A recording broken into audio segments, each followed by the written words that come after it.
চতুর্থ শতাব্দী পুরনো পেগান ধর্ম ধীরে ধীরে বিলুপ্ত হয়ে যাচ্ছে, আর তার জায়গায় ছড়িয়ে পড়ছে খ্রিস্টান ধর্ম। আর তার সাথে সাথে ছড়িয়ে পড়ছে ধর্মান্ধতা, অন্ধবিশ্বাস আর কুসংস্কার।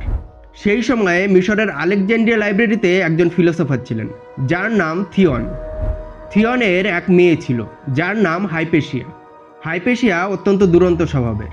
বাকি মেয়েরা যখন ঘরের চার দেয়ালের মধ্যে বন্দি, হাইপেশিয়া তখন ঘোড়ার গাড়ি ছুটিয়ে ঘুরে বেড়ায়। বাকিরা যখন সবকিছু বিশ্বাস করে নেয়, হাইপেশিয়া তখন সবকিছুর কারণ জানতে চায়। সে প্রশ্ন করে, সে যুক্তি খোঁজে। হাইপেশিয়া বলে, চিন্তা করা তোমার অধিকার। হতে পারে যে তোমার সেই চিন্তা ভুল, কিন্তু সেই ভুল চিন্তাও চিন্তা না করার থেকে অনেক ভালো। হাইপেশিয়া ম্যাথমেটিক্স, ফিলোসফি, অ্যাস্ট্রোনমিতে অসম্ভব জ্ঞান অর্জন করে। তার নাম চারিদিকে ছড়িয়ে পড়ে। দেশ বিদেশ থেকে তার লেকচার শোনার জন্য মানুষ আসে।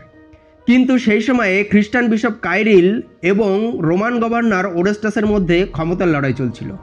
হাইপেশিয়া ছিল ওরেস্টাসের বন্ধু। হাইপেশিয়া কাইরিলের সহজ টার্গেটে পরিণত হয়, কারণ হাইপেশিয়া ছিল পেগান আর সে ধর্মান্ধতার বিরুদ্ধে যুক্তির কথা বলতো। কাইরিল রটিয়ে দেয় যে হাইপেশিয়া হলো ডাইনি, সে তন্ত্রমন্ত্র করে মানুষের মন কন্ট্রোল করে, সে ধর্মদ্রোহী। দ্রুত এই রটনা ধর্মান্ধ মানুষের মধ্যে ছড়িয়ে পড়ে।